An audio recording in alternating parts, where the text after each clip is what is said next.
Biophysics, from the Carlos Chagas Filho Institute for Biophysics, from the Federal University of Rio de Janeiro. It's a pleasure to have with you here, and it's going to be a pleasure to hearing about your excellent work. Thank you very much. Sorry for the inconvenience, for the technology problems, but now everything is okay and everything is going to be fine. Please, Vanderlei. Okay. Are you hearing me?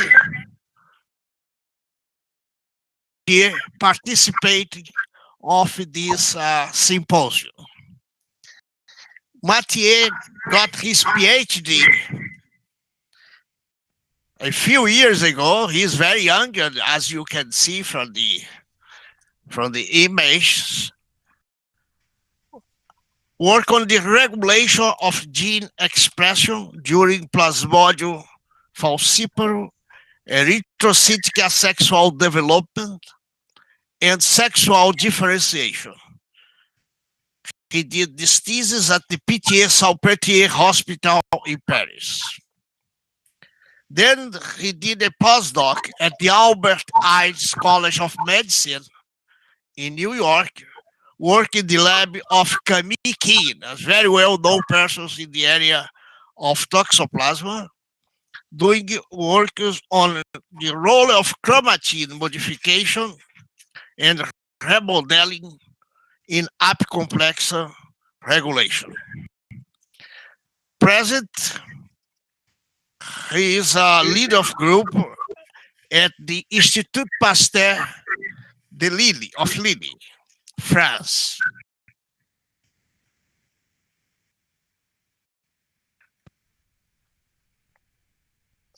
He got the Young Investigator Award in 2006. And his main research focus now are AP2 transcription factor, alpha protein complex, zinc finger protein coordination of splicing and nuclear export of messenger RNA, and nuclear pores. More recent, we start some collaborations. Indeed, it should be started a few months ago, but with the pandemic, this became impossible, the interchange of people. But we have a collaborative project approved in Brazil by CAPES and in France by COFECUB, so that we are already started this cooperation involving here Marcia Tias and some postdocs, Tatiana and others.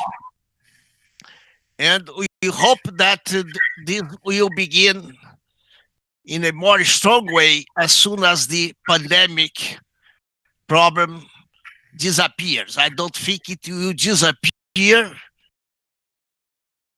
The many other viruses that we have to face it during the year. So that, Mathieu, it's really a great pleasure to have you with us, and you can start your lecture. All right, so thank you very much, Vanderlei, and all the organizer of this symposium. I'm very honored to be here. Actually, I've listened to some of the talks during this week and the previous. I was very impressed by the quality of the talks.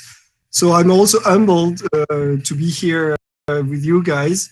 I hope I'm interest you a bit on parasitology and especially on Toxoplasma gondii,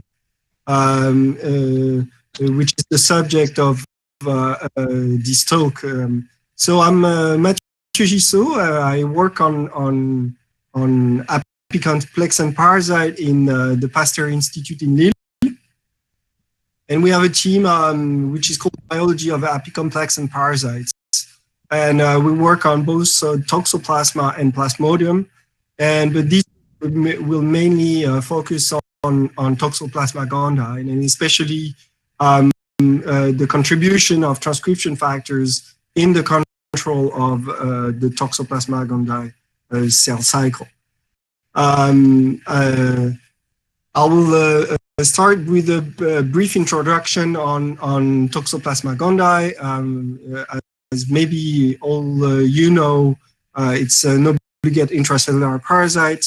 It's a very successful parasite because it's capable of invading and replicating in a large number of cells. It's a member of the Apicomplexa phylum that encompasses Plasmodium, the agent of malaria, but also Cryptosporidium. The infection is worldwide, which once again makes nevertheless, it's a critical problem for fetus of infected pregnant women, but also an opportunistic pathogen for individuals with compromised immunity. It was a big problem during the AIDS crisis, but it's still a problem nowadays for patients receiving immunosuppressive drugs like cancer or transplant patients. So Toxoplasma, we used to say, and that it's the king of parasite because, of course, it's everywhere in the world. For example, it's like we estimate that 30% of the people have encountered the parasites worldwide. It's much more in France. It's more than 50% of the people that have been infected, and it's also the case in Brazil, where there's a high number of infection as well. So it's a health problem, but it's also a very, very nice model. As you can see here by this picture, it's very cool looking, and it's also, we can do cool cell biology using Toxoplasma as a model. The Toxoplasma life cycle is a bit complicated. There's two phases. There's a sexual cycle that only occur in felines, which are the definitive host of the parasites. And we don't know much about the sexual cycle because basically there's no in vitro model for it. So there's very cool images of electron microscopy that have been done over the years. So we know which phases and how the sexual cycle occurs, but the molecular pathway are not known well today. Nevertheless, the sexual cycle ends up with the production of oocysts. Here, those oocysts contain sporozoites, and those sporozoites rapidly differentiate into tachyzoites. So those tachyzoites in here, right here and right here are the proliferative form of the parasites. They cause most of the symptoms in humans, and they are also able to cross from the infected mother to the fetus and cause a deleterious effect to the fetus and have drastic consequences for the fetus once born. Tachyzoites are also able to differentiate into bradyzoites, which is the latent form of the parasites. And those bradyzoites, they all lifelong, just because they are able to resist to the immune system, but also to all the drugs that are used against toxoplasmosis. So today I'm going to mainly focus on the tachyzoites, which are the ones that are easier to work with. They're very easy to culture. And also there's a lot of tools in terms of genetics to study them. But in the lab, we are also interested in the tachyzoid to bradyzoid differentiation here. And I'm not going to talk about it today. Okay, so what is a tachyzoid cell? It's a classical eukaryotic cell in the sense that it has a nucleus, the ER, also a Golgi, but it's also an apicomplexan because it has specific organelles such as the rod trees of the micronyms, and also a very complex apex, an apical complex that is in Toxo called the conoid. So these specific organelles are ROP3 and macronyms are secretory organelles, and they contain virulence factors. So in terms of cell cycle, tachyzoid cell cycle is a bit peculiar. It has it's very short. It lasts around 7 hours, and it has a G1 phase and S phase and M phase, and then C phase. So basically, there's no G2, and it's pretty fast growing. And the parasites are produced in a peculiar way as well, that is called endodiogeny, which is basically the daughter cells are formed within the mother parasites. So in G1, you have the accumulation of material that is classical for G1 phase, and then in S phase, you have the beginning of the nuclear division.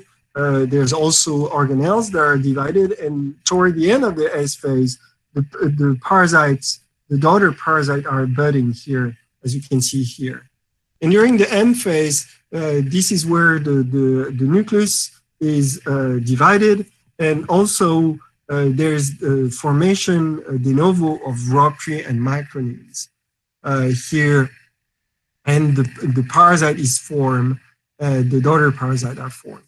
And this will end up with the production of two daughter cells within the mother cell. And the mother cell with the material will either be recycled or dissolved into the daughter parasites. And some of the material will end up in organelles, which is called the residual body. And then we come back to this G1 here, where the parasite can start again the cycle. So in the cell cycle is very strictly controlled, so which implies that there's a very strict control as well of gene expression.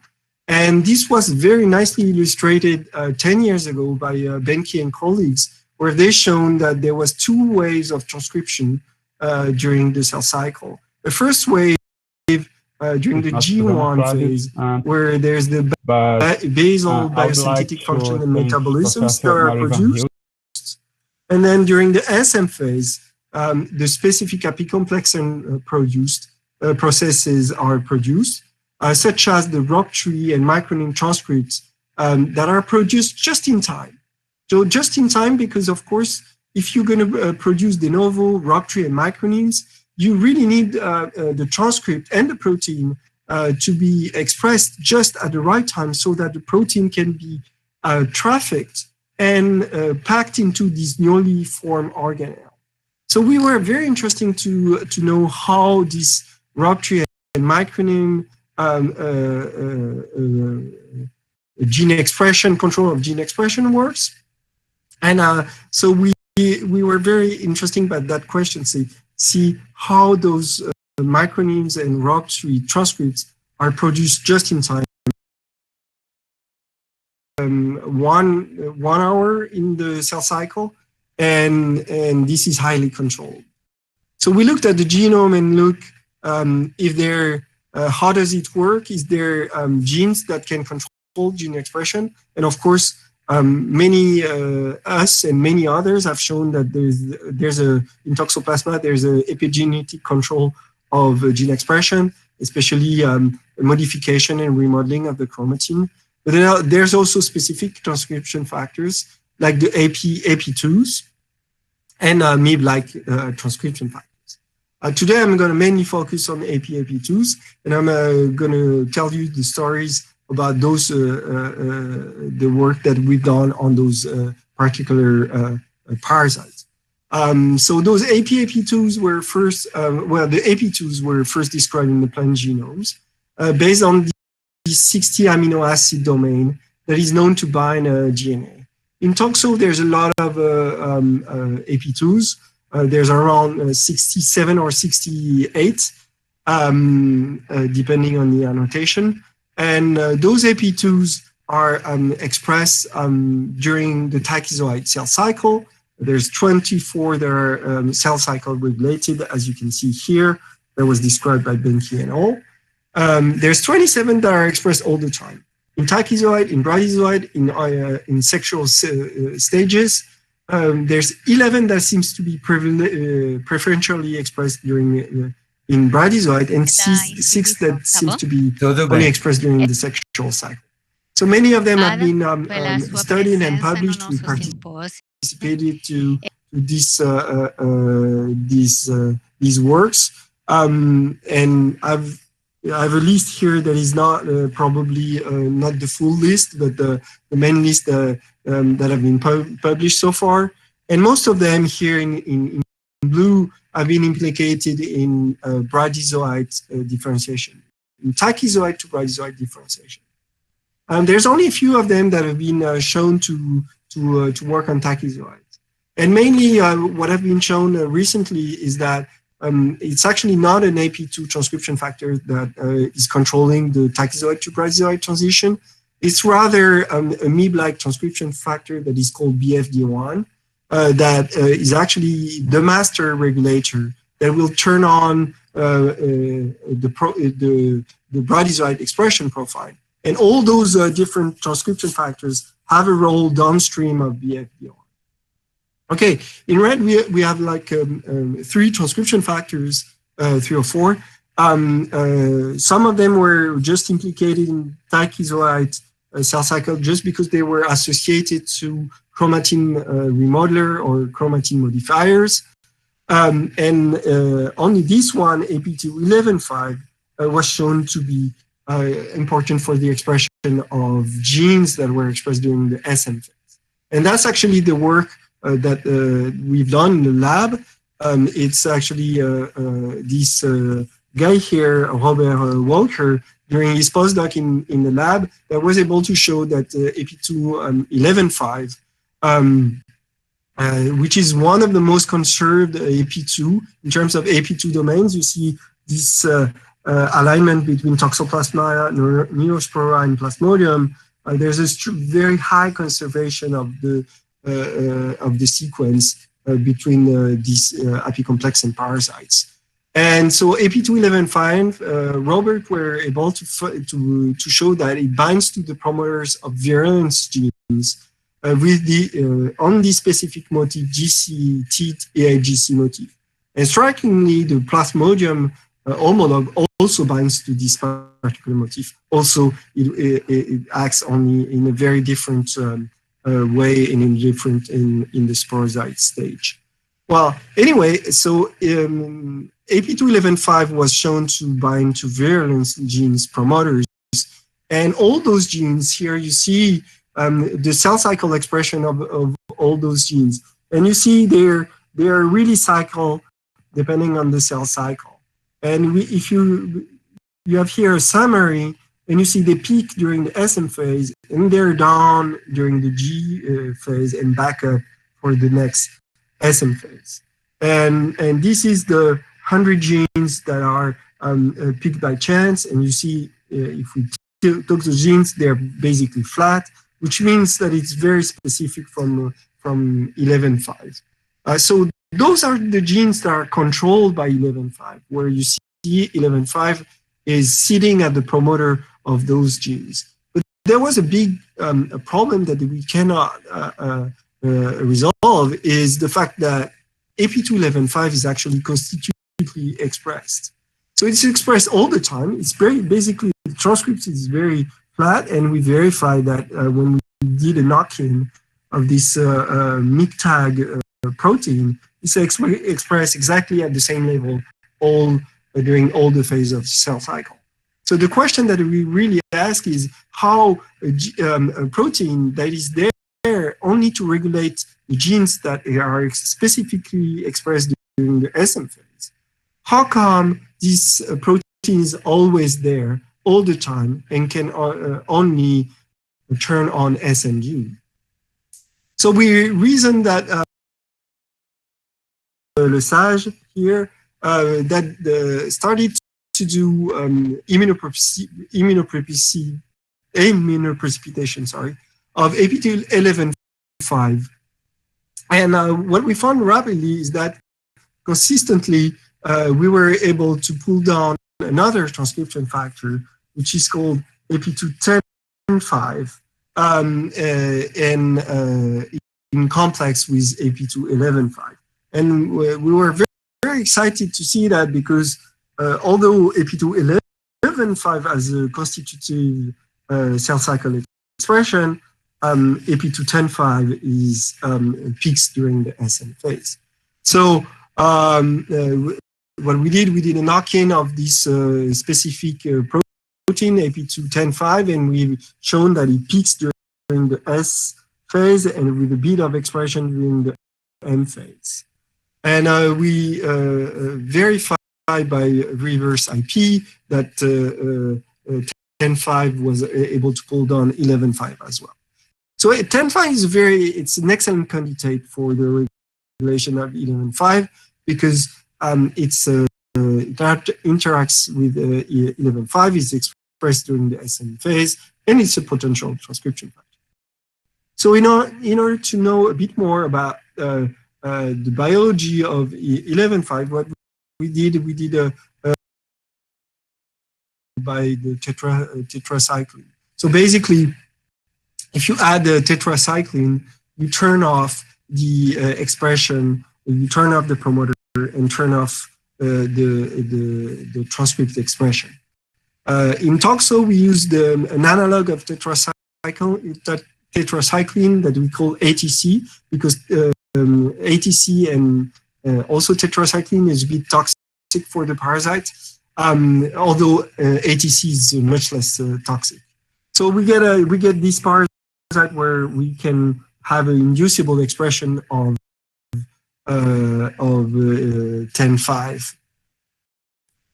And of course, when we do Western blot, we see a band that is HA tag for this recombinant locus here. We add the ATC, and we see that we are able to deplete the protein from the parasite.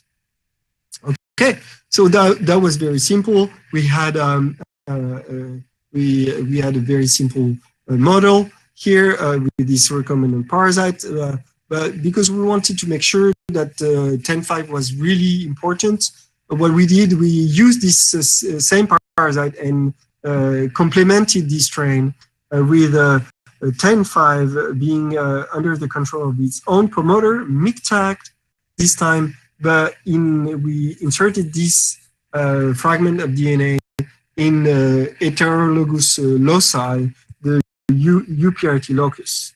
Okay, so we verified that it was expressing the protein that is MIG-tagged, but also that the protein that is expressed is cell cycle regulated. Here you see peaks during the S phase, although it has a less expression during the N phase.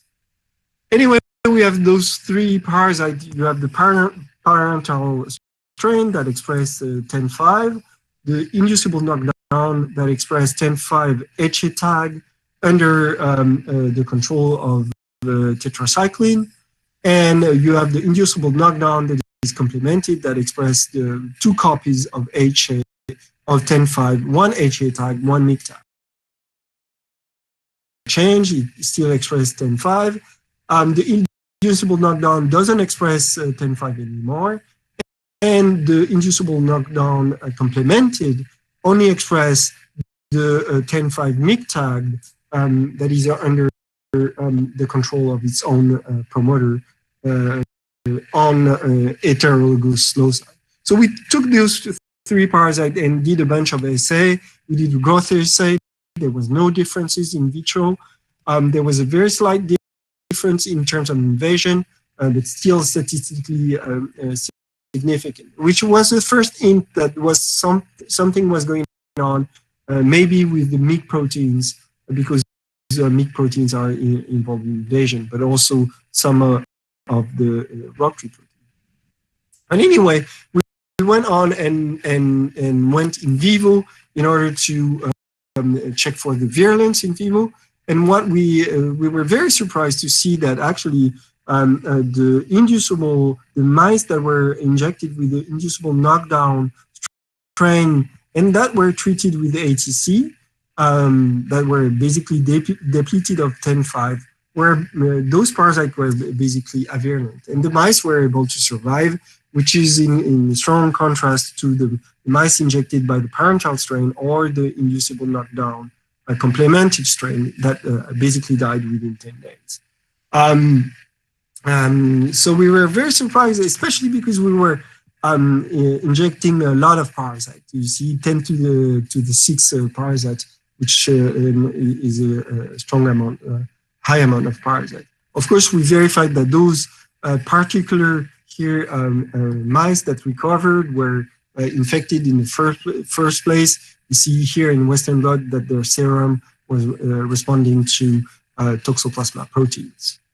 Anyway, so we have here this parasite that has lost completely its virulence. So we went back and did and looked at gene expression, and especially the transcription profile of this parasite in presence of ATC compared to the parent-child strain.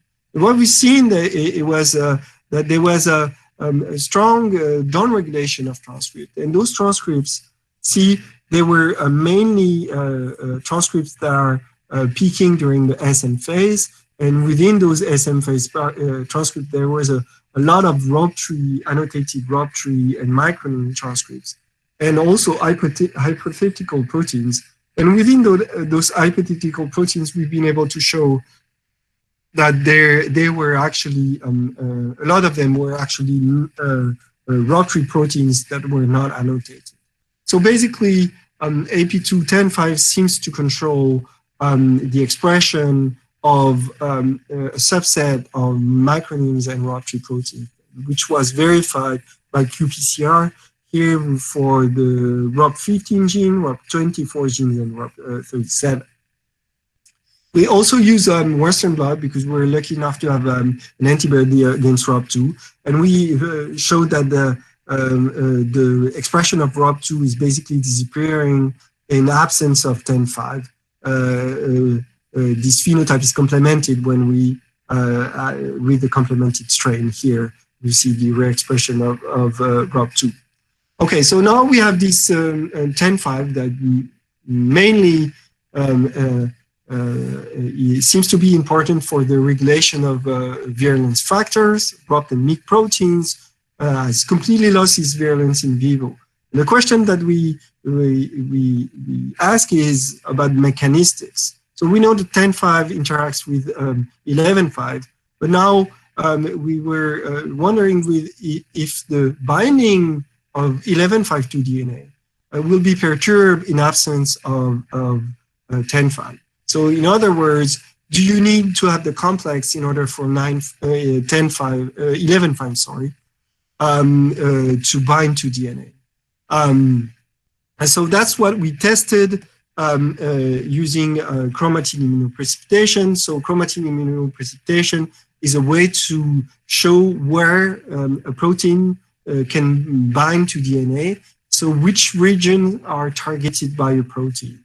So that's what we showed here.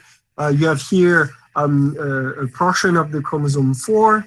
You have the genes here in blue. You have the negative control here that is basically flat all along.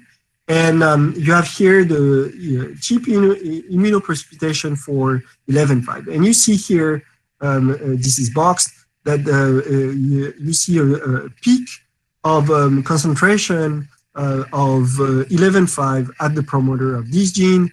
There's also here at that promoter and the promoter for that gene here.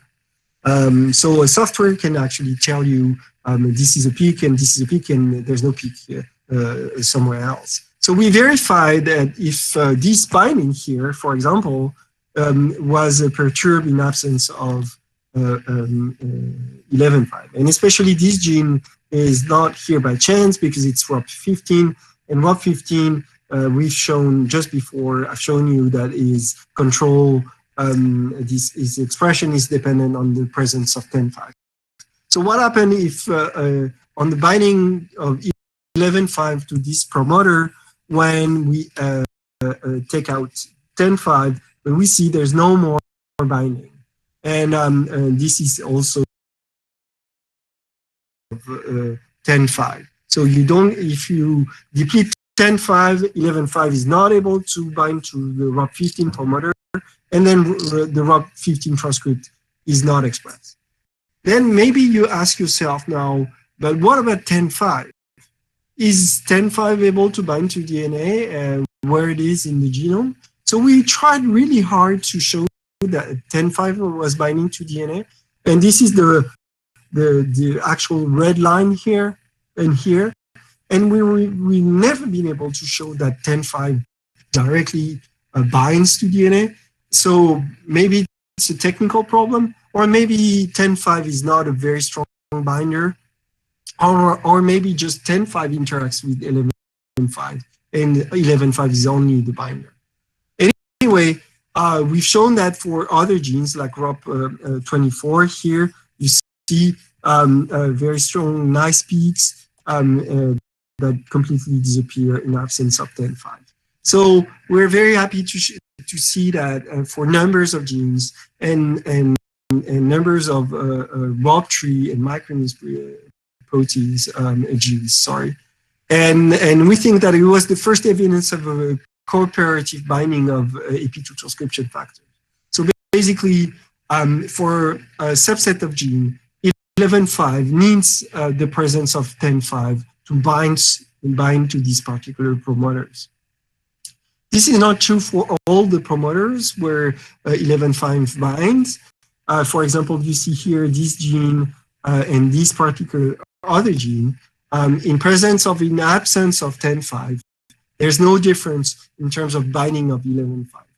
So 11.5 binding is not 100% dependent of 10.5, but it's only dependent for a subset of ROP3 and micronized proteins that needs to be expressed during the SM phase.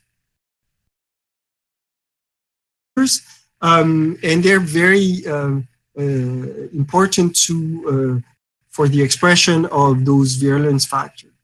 The cell cycle of expression of AP2-10.5 is essential for the control of the cell cycle dependent gene expression.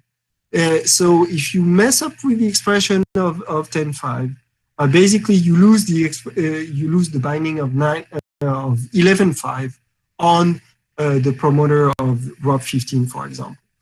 So there's a very strong relationship between transcription factors, the way they are expressed during the cell cycle, and the cell cycle dependent gene expression.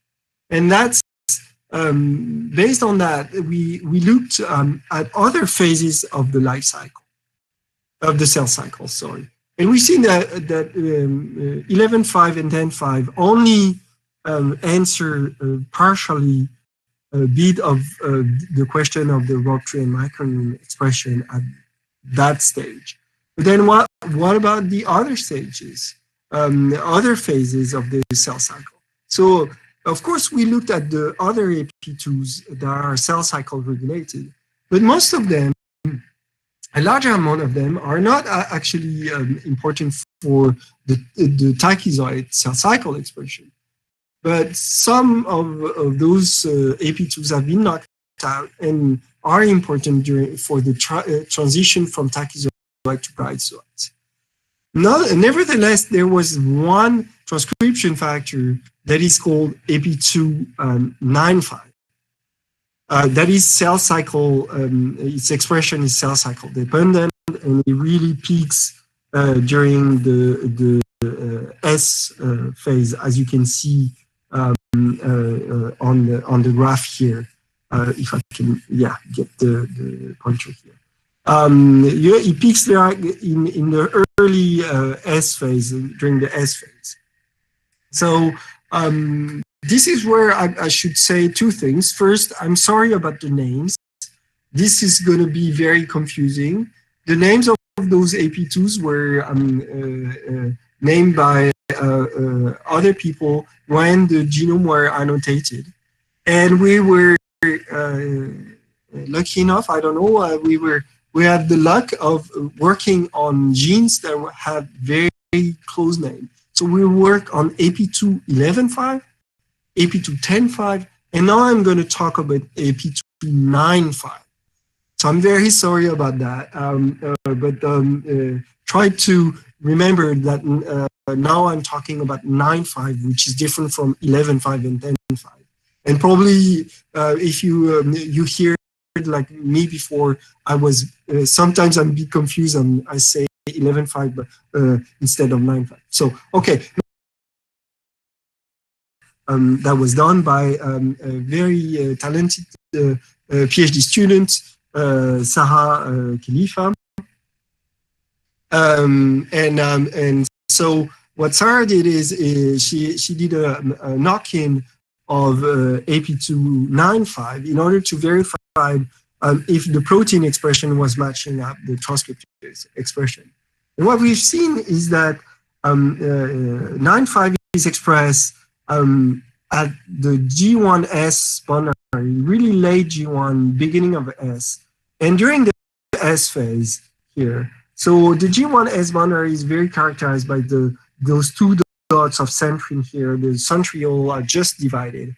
And that's where we see the HA tag 9.5. And then during the S phase, when the centriole are divided, but the centromeres are not, and are beginning to be separated, that's where you see also expression. When the centromeres are completely apart, and the centriole as well, you lose completely the expression of 9.5, and of course when the parasites are budding here with the ISP1, which is one of the earliest marker of budding, and you see this nice U-shaped parasite where they're separating their nucleus.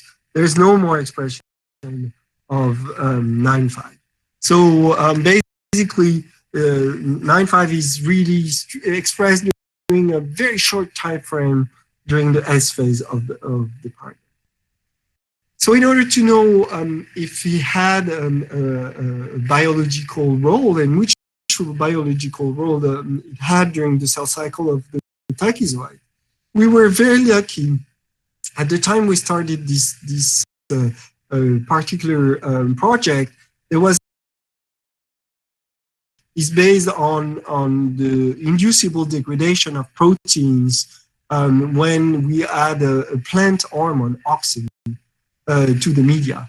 So basically, we use a parasite that express a protein that is called tier 1. And tier 1 protein is able to recognize a domain that we call the AID domain. And this domain we can knock into different genes, for example, 9.5. And tier 1 will be able to recognize this domain, AID domain, in presence of auxin. And when tier 1 recognizes a protein, it sends it to the proteasome, and rapidly this protein is degraded, which is a very, very nice system because it's very rapid. In contrast to the system I've showed you before with the tetracycline and the ATC, when you had to turn off the promoter and turn off the expression of the transcript, and then eventually you see the protein disappearing, which can take 24 to 48 hours. In that case, it's completely different. It takes sometimes minutes, less than an hour, for the protein to be completely depleted. And so that's what we've shown here using this Western blot. We have an inducible knockdown for a 9.5 that is HA tag and also has a AID domain. Of course, the wild type, there's no HA tag protein. Minus auxin, we see a nice band around 250 kilodalton, which is the size of the predicted size of 9.5. And we add auxin for an hour, or 3 hours or 6 hours. There's no detectable tag protein here. So this is a very fast and effective way to deplete protein in Toxoplasma. So thanks to this system, we've been able to show that 9.5 is essential. So for that, we did an assay that we called the plaque assay. So basically, we gonna put the parasite on a monolayer of HFF cells, fibroblasts, and then the parasite will grow for 7 days in presence of auxin. In the parental strain, you see the plaques that are formed. Here, this is those holes, like white holes, and those plaques are formed because the parasite will invade the cells, multiply into these cells, lyse the cells, invade the neighboring cells, and then once again lyse those neighboring cells and forming plaques. Of course, when you what we've seen is that we add auxin in this inducible knockdown, there's no plaques that are formed, and we see this is a way to show that there's a very strong effect of the absence of 9.5 on proliferation and maybe invasion. So in order to decipher that, we looked at proliferation. And what we've done here is basically counting the number of parasites per vacuole after 24 hours in terms of growth compared to the parental minus or plus auxin. For the inducible knockdown plus auxin, there's a very strong effect. Basically, if you see the mean number of parasites, it's very close to 1. So basically, what happened is that the parasite entered the cell and is not able to grow anymore. There's only 1 parasite per vacuole, even after 24 hours. What was striking is that this means that the parasite is not able to divide. And what we've shown is that there was a problem with budding, the formation of daughter cells. Because if we look at a marker of budding of the IMC, which is basically formed in the very first structures that are formed for the daughter cells, when the parasite the daughter parasite are formed, we see a very strong decrease of the number of IMC1 daughter cells labelling in the inducible knockdown plus auxin. So there's that are able with the IMC1 marker. The daughter parasite here are formed within the mother parasites. You see the nucleus are separated here within the daughter parasites, and this is another marker of the nucleus TGNL2. When you add auxin, it's very different. You see those parasites are big. There's no signs of daughter cells parasite, but still they're able to divide their nucleus. So they're basically having those huge parasites with multiple nuclei. So they're multinucleated parasites. As you can see, those are really huge parasites because they are accumulating nucleus without being able to form daughter cells. So we looked at that in using electron microscopy. Minus auxin, you can see the daughter parasite that are formed with 1 nucleus within the daughter cell. And within the mother cell here. And if we look at the plus auxin, there's a number of nucleus here represented with N within this single parasite, and there's no signs of budding whatsoever. So if we can keep on the parasite, they will accumulate numbers and number of nuclei if we keep the auxin going on like that, and they become huge, and they, of course, eventually die. But we can keep on the system for adding auxin for 24 hours, 48 hours, and we see those huge parasites with the number of nuclei. Okay, so now we can actually quantify that. And we choose to use very short time points when we treat the parasite with a short period of auxin treatment. So hours of treatment, so it's only one cycle, you see the appearance of a population of parasites that have more than 2 nucleus per parasite. And you see that already the parasite that have 2 nuclei per parasite going up as well. And of course, after 12 hours of treatment, it goes up much more. And the majority of the parasite have more than 2 nuclei. So that shows that the parasite is completely broke in terms of budding. So without 9,5, the parasite cannot produce the daughter cells. This is surprising. This is a very nice phenotype, but this is not that much surprising because we know that in Toxoplasma, the nuclear cycle and the budding cycle are completely 2 different things that are not regulated the same way. So basically, there have been mutants showing accumulation of nucleus without creation of daughter cells. So that's the mutants of the budding cycles. And in the opposite, there was mutant of the nuclear cycle where they accumulate parasite without nucleus, dividing their nucleus. But most of those mutants were actually mutants of the centrosome, either the inner core or the outer core centrosome in Toxoplasma. There was never shown before that the transcription factors can actually control the budding cycle. Okay, so we're lucky enough in organized. So first you have the centriole division, and then the Golgi division. Then the plastid is elongated, and then the IMC is formed, and the plastid is divided, and the nuclear divisions takes on. And then at the end, the mitochondria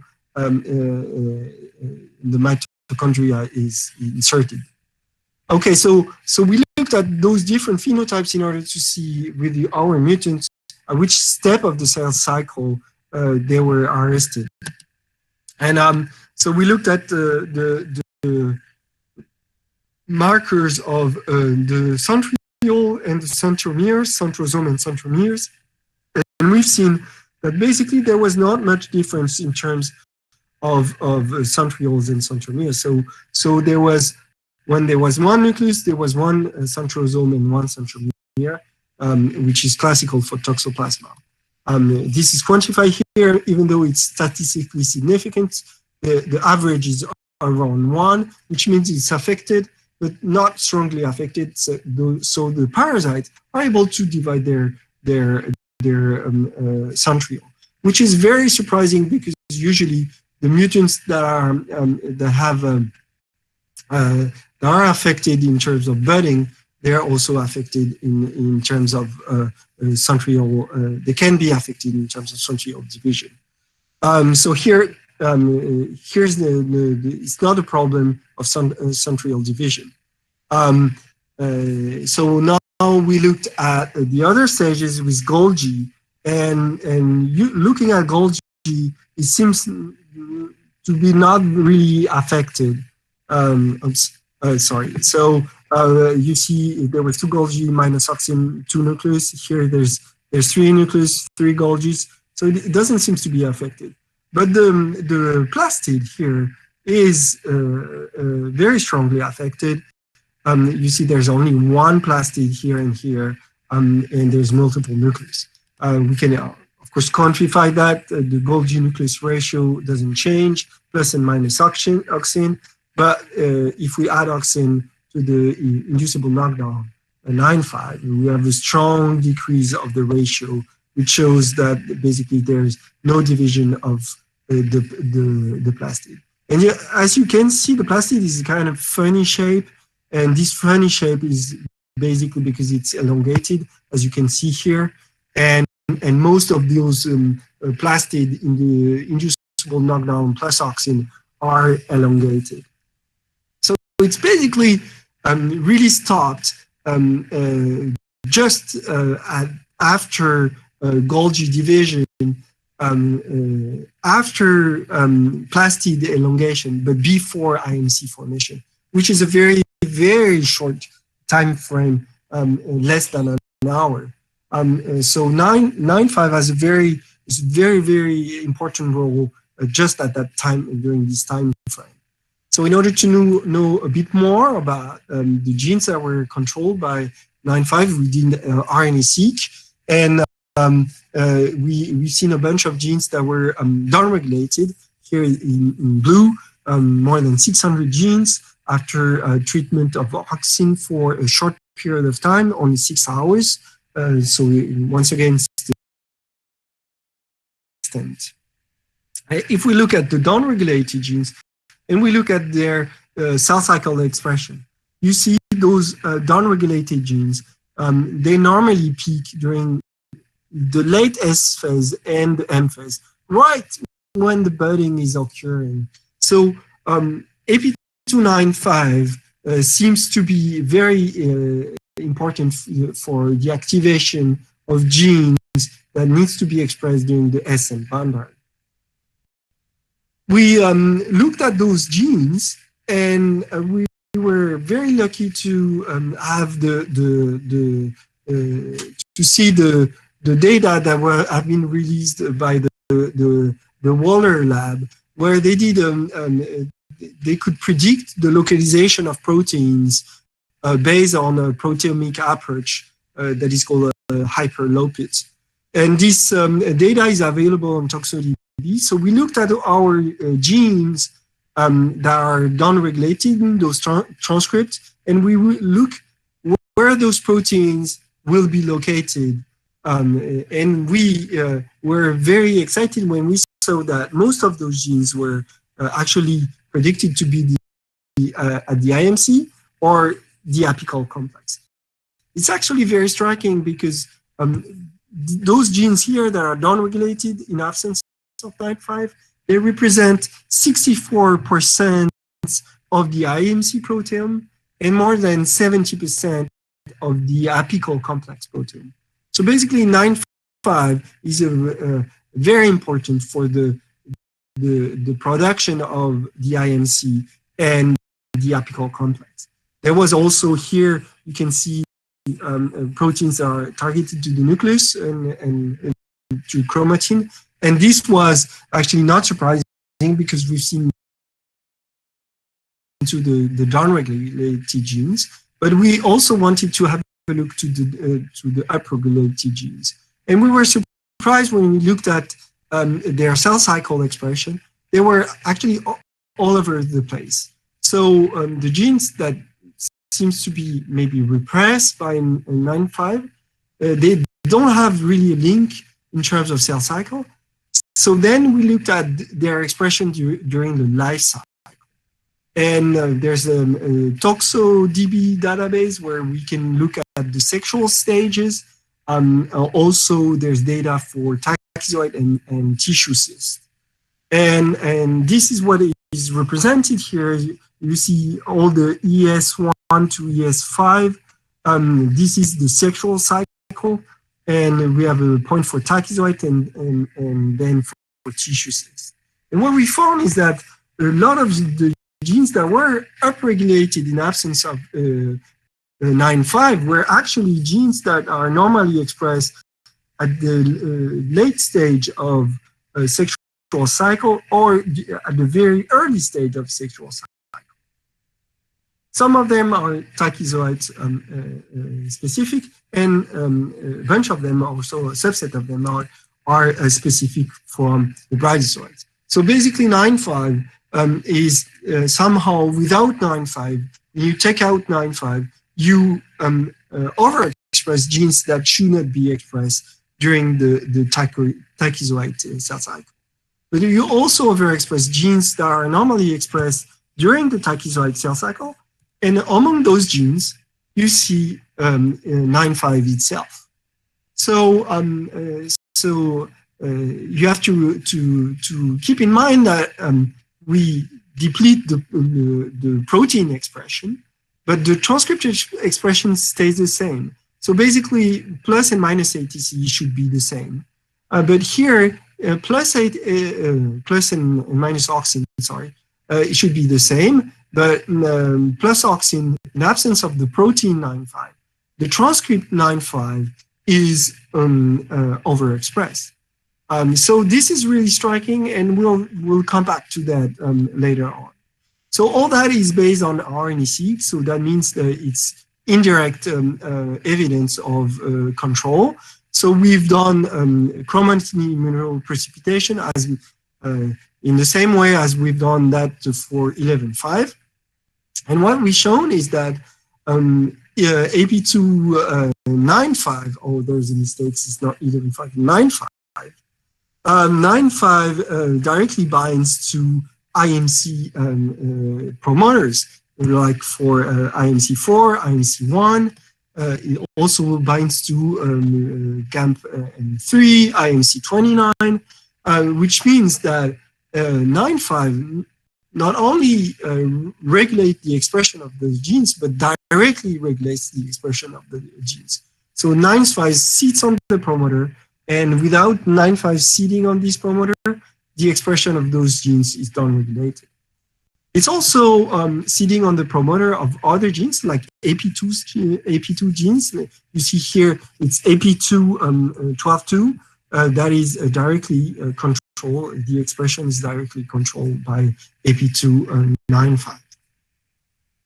Okay, so we looked at the overlap between the ChIP-seq, the downregulated genes, upregulated genes. There's approximately 100 genes that are overlapping. If we look at those genes here that are downregulated and found in the ChIP-seq,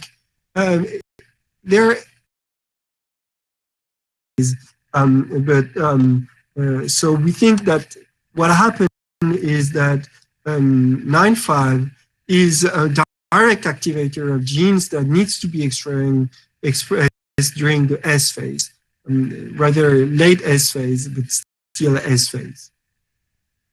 Now, this is really striking, and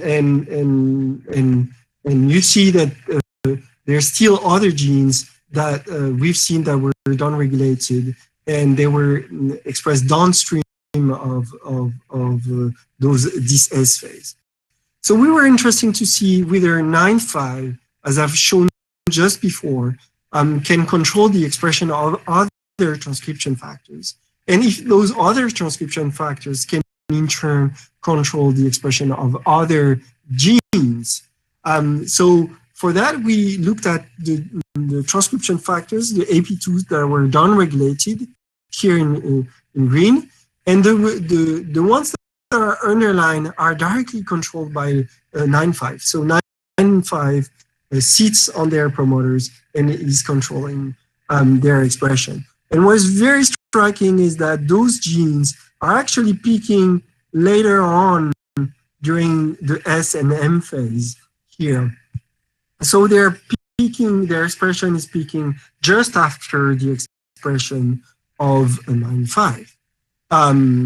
So they're probably the ones that are taking care of the expression that is specific from the M phase here, or late SM phase. And also, one other genes here, AP2 10.5, 10.9, oh, I'm getting confused now myself, is also upregulated when we deplete 9.5. It's peaking before the expression of 9.5. So basically, 9.5 is controlling the transcription factors that will be important downstream of its expression, but it's also repressing the expression of transcription factors that were important before upstream of its expression. So we think that really 9.5 is a master regulator that control the budding cycle, but also controls the fact that you don't, you're passing through the cycle and you don't, you turn off the expression of genes that were previously expressed. Okay, now we have this transcription factor, and we think it's a master regulator of budding, of the budding cycle. So we think that what's happening is really looks like a switch in terms of division patterns. You know, I told you Toxoplasma tachyzoites, they divide by endodiogeny. So the parasite divide its nucleus and buds, the parasite buds, at the same time. It's very close together. And then you have two daughter cells within the mother cells that emerge, and it goes on like this. And in what we have when we add auxin is very close to schizogony. We have a parasite that divides its nucleus without producing daughter cells. And then eventually we thought maybe we can turn those tachyzoites into that are produced by endodiogeny. We can turn them force them into schizogony, which would be we have multiple nucleus, and then we turn on the budding cycle by turning on 9-5, and then we produce those parasites and go back to a similar situation. And you have to keep in mind that toxo during the sexual cycle does kind of schizogony, which is called endopolygyny, which is very close here. And what was very cool with our system is that we can really test that because it's a reversible system. You add auxin, you take out 9-5, you accumulate the nucleus. What if you turn on 9-5 by removing auxin, and then you see what happened? Will they will buds arrive? Will the parasite be formed? Will the parasite be viable after this round on forced schizogony or forced endopolygyny? So that's what we tested. So basically, we added auxin for 16 hours, and that's where there's 4 nucleus per parasite. And then we remove auxin and looked at what happened. First, we looked at the re-expression of 9-5. So basically, we have this parasite here that had 16 hours plus auxin and minus auxin for 3 hours after the washout. And you see the re-expression of the HA type protein in this multinucleated parasite, where each nucleus more or less express 9-5. We also did a Western blot showing that minus auxin, you have the expression of 9-5. Plus auxin, you lose completely the expression of auxin. This is auxin during 16 hours. And then you have those same parasites that were treated with auxin during 16 hours. And you do a washout for 3 hours. You see the appearance of the protein. 6 hours, very strong expression, and overnight even more. So this system works. We are able to turn on the expression at will after 9-5 being completely depleted. So we looked at, of course, markers of budding using IMC3 and ISP1. ISP1, once again, is one of the earliest markers of the buds when the daughter cells are produced. And you see plus auxin, multiple nuclei, no signs of budding at all.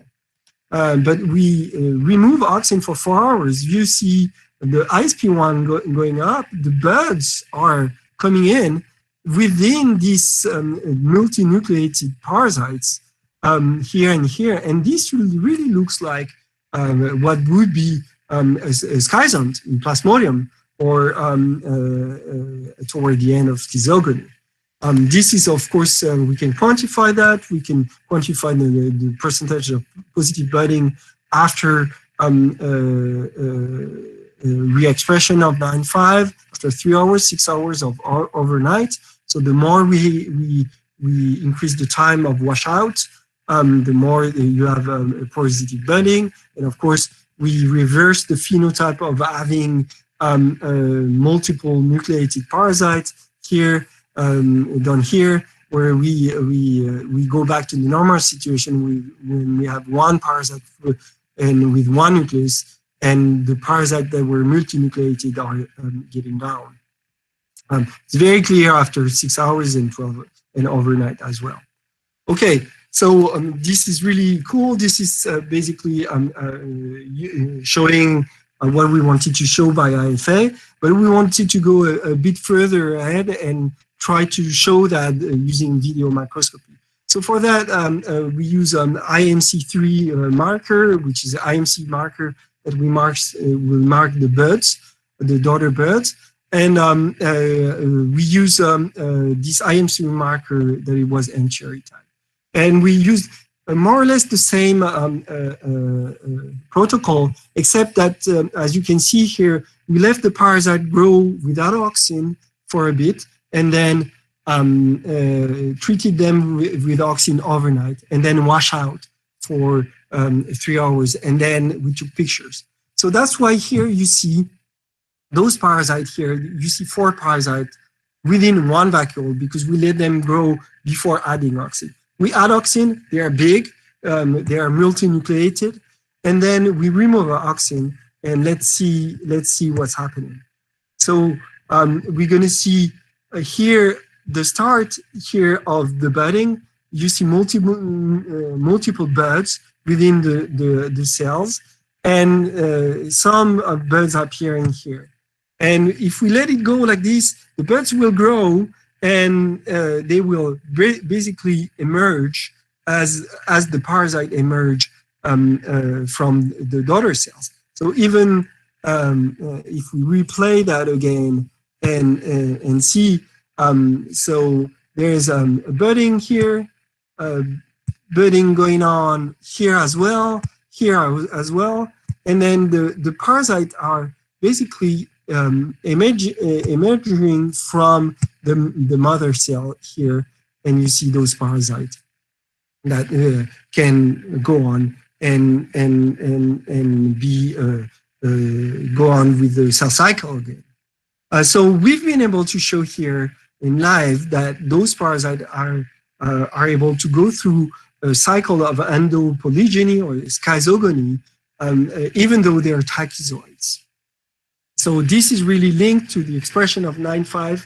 So we really think that 9.5 is the master regulator. So in conclusion, I will, there's only 2 slides left. You see here, you have the cell cycle of Toxoplasma, the tachyzoids. There are G1 phase, G1S, SM phase, where the parasites are formed, beginning the budding, and then the parasites are eventually completely formed. So if we place 9.5 expression, in G1 there's no expression. G1S, we see expression when the centrioles are divided. And then for the rest of the cycle, 9.5 is turned off. So what happens when 9.5 is expressed? It's able to control the expression of IMC genes, and that are important during the S phase here to produce the daughter cells. But not only it's important for the production of IMC genes, it's also important to activate the expression of genes, those transcription factors that will in turn activate the expression program that is essential for the SM phase. So it's really activating the budding cycle itself, but also the transcription factors that will be needed for the expression afterwards. As I told you, it's also a repressor for itself. 9.5 will directly repress 9.5 expression, transcription expression, especially it will do that so to restrict its expression during a very short time frame. This is a very classical negative feedback loop.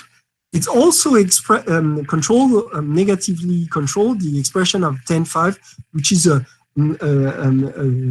transcription factors that peaks just before the expression of 9.5. So it's also a repressed expression program that goes before the expression of 9.5.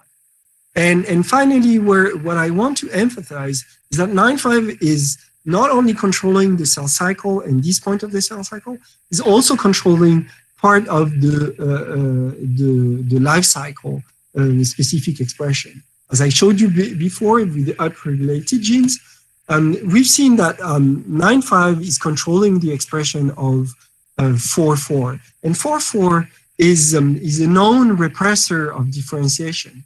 So basically, it's not surprising that if we take out 9.5, we've seen a lot of genes that are bradizoid specific going up. It's probably because if we take out 9.5, we also downregulate the expression of 4.4, which in turn cannot repress the differentiation. So what happened is 9.5 not only is ensuring that the cell cycle is going on and the budding is produced, but it also is ensuring that the differentiation is not occurring while the cell cycle is going on. So it's really a multitask transcription factor. So of course we didn't answer the question for all the cell cycle and all the transcription factors. We've seen that some of the phases during the S and M phase are controlled by 11.5 in concordance with the cooperation of 10.5, especially for the subset of rupture and microRNA proteins. We've seen that 9.5 is also very, very important for the budding.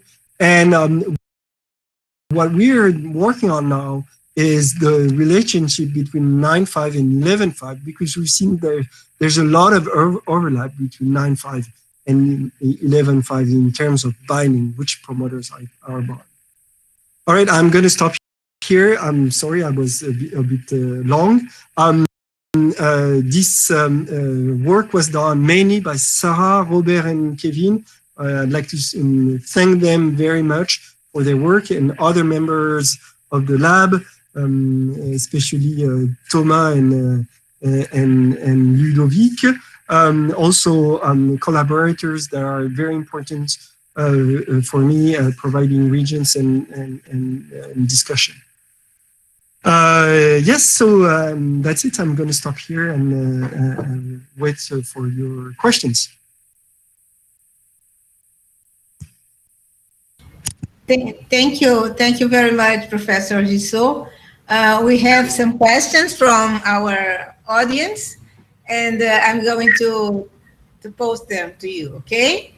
Okay. It's a very nice talk. I myself would have many questions, and I'm looking forward very much to our collaboration to start strongly after the pandemic is over, or at least not so acute.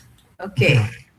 Well, we have a question by Fabio Gomez. Is there any information about the role of protein complex of chromatin modifiers to regulate the function of AP2 proteins in Toxoplasma? Yeah, that's a very, very good question. So we are very interested in looking into that. What I've been shown is that AP2s interact with chromatin remodelers. So the question is now, who's the first one on the promoter? What we think, and we have actually data essential to act in complex with chromatin remodelers. So the AP2s will probably be the ones that target the remodelers or the modifiers to the promoters in order, for example, to repress expression or to activate expression. For example, you have a very nice paper that just came out from the Akimi's lab where they shown that MARC, which is which is a protein that interacts with HDAC3. MARC interacts with a lot of AP2 transcription factors, and we think that some of them might be responsible for targeting MARC and HDAC3 to specific promoters. Okay, and then would you like to do any comment, Fabio? Or I can proceed with another question by Josiane that asks about TGAP210.5 depletion has a drastic effect on in vivo virulence, but the phenotype in vitro was not as. Explain these results better. Well, this actually I didn't went into details because of the time limit, but this wasn't surprising for us. So there's two things. First, the phenotype is not very strong in vitro, but AP210.5 controls ROB3 proteins, and ROB3 proteins are known virulence factors. And those ROB3 proteins, there's a lot of them that are being described to be, if you knock them out in vitro, there's no phenotype. But in vivo, they're very essential to control the expression of the host cell. That's why it's not surprising to see if you knock down 10.5 that will in turn knock down the expression of ROB3 proteins. It's not surprising to see in vivo phenotype, but not in vitro. Okay, and Erica is asking if you have considered about transfecting IKOAP2 X5 with an extra copy of ROB2 or other virulent factors and see if in vivo virulence is recovered? Wow. Yeah, that's a good question. So we don't. So we were.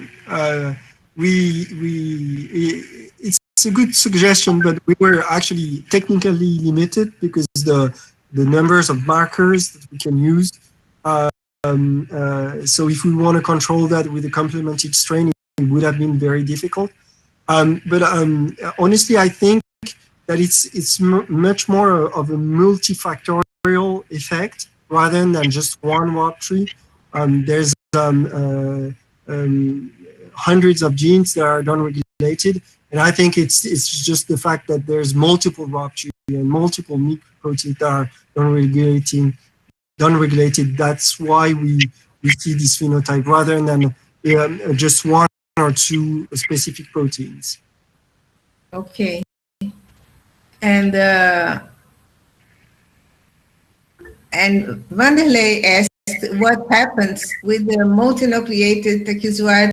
Oh, you have already was downregulated. In which in the 10.5? I think it's 10.9. Yeah, 11. She said 11. 11. Well, 9. Well, you see, I told you it was confusing. Well, no, that's a good question. It's not. It's a good question because because of this elongated apical plus phenotype. So this is in the DRP mutant we see this phenotype as well. But so it's not control. There's no change in expression of DRP. There's another protein that is also involved in have the same phenotype, which the name is escaping me now. Yeah, ATG rate is not also affected. There is another one that is actually bound by 9.5, but in terms of RNA-seq, we didn't see differences. So it might be that I think there's probably a checkpoint somewhere that we are eating, because the phenotype is very clear. In my entire short career on Toxoplasma, I've never seen such a clear phenotype. So all the parasites are like this. You get to 100% very rapidly. So there's probably a checkpoint that is needed. And host cells, what kind of host cells do you use in your experiments? Yeah, most all the experiments that we've done here are done on fibroblasts. Okay. We use it's human fibroblasts.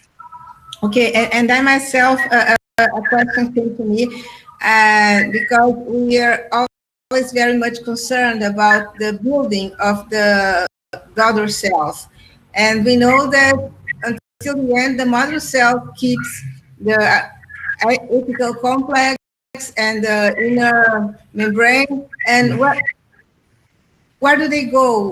What's the fate of these structures as the budding occurs?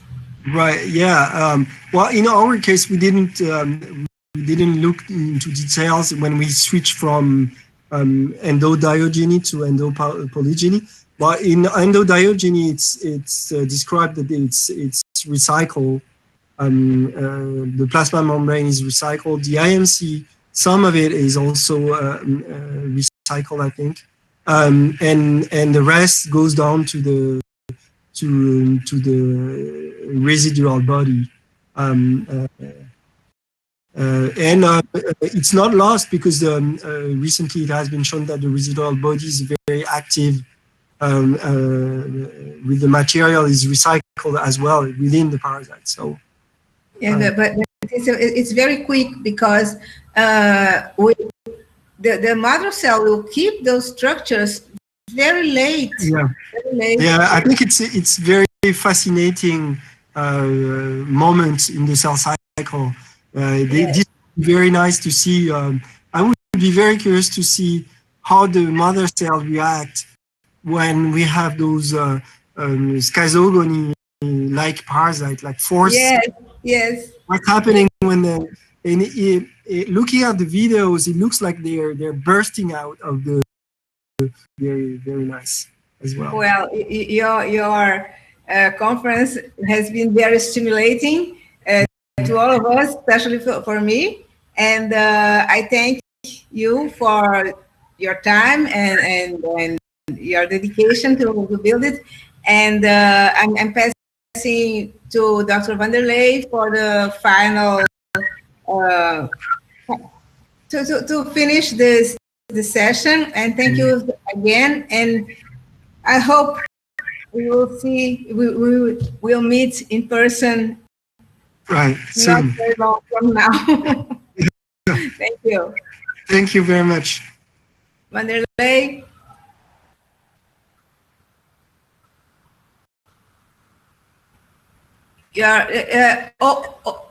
Open your microphone, Vanderlei.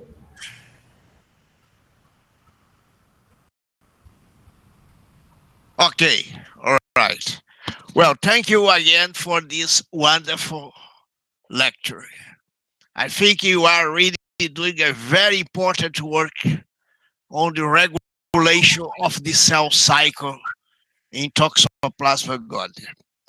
I would like to remember you that many years ago, around the 60s or 70s, Professor Pierkowski from Germany, he indeed showed in a lecture, I don't know if he published this, that occasionally in some cell cultures, these parasites divide by schizogony rather than endodiogeny. He could not explain at that time what happened. this only happened in some cells, but not in other cells. Also, after my former supervisor, that first cultivated Toxoplasma gondii, she also observed this in a very few cells in the larger population. So this is a very interesting point. And I would like to ask you as a kind of final question, if you think that inducing a schizogonic-like process in the presence of auxin, this could open the possibility to reproduce in vitro the production of microgametes and macrogametes, since you have a new population of cells that emerged from a schizogonic rather than a endogeny process. So that did you follow these parasites for in subcultures? This is a final question for you. Well, once again, thank you. This is a very something that we really are interested in. So first, we know. So if we do this forced endopolygyny or schizogony, what happened is the parasites, if we keep the auxin off, so if we remove auxin, they go back to endodiogeny. So they go back to their normal cycle, and they're able to grow. So if we keep we have actually a plaque assay. If we keep the auxin for 16 hours, 24 hours, and then wash out the auxin, they do a cycle of schizogony, and then they go back and they grow normally.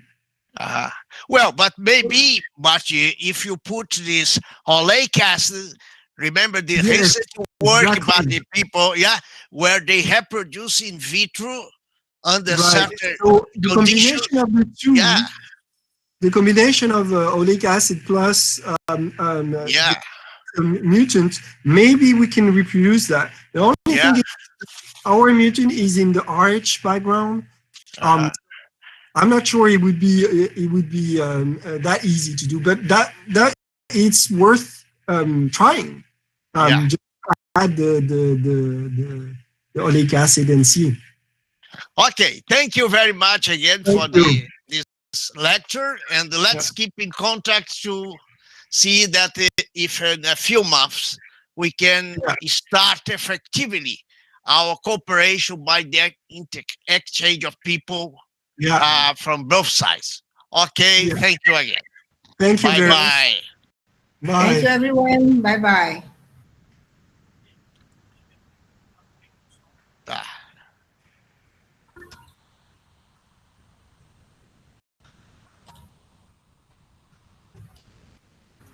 Interrompi a gravação e agora vai interromper o streaming, ok? Não, a Érica tem que dizer quando que é para interromper o streaming. Eu estou esperando ela dar o sinal.